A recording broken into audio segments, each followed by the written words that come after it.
biz ne olacağız?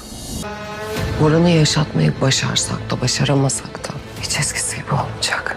Artık kendinize gelin, sabrım kalmadı.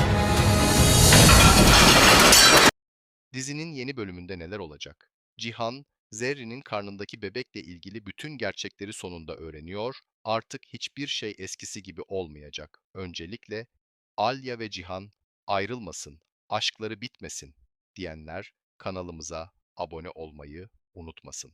Görünüşe göre Demir, Zerrin'den boşanmayı kolay kolay kabul etmeyecek. Diğer yanda Cihan, Bora'nın hala hayatta olduğunu gizlemek için büyük bir savaş veriyor. Ancak bu sır artık Cihan'ın omzundaki en ağır yük haline gelecek.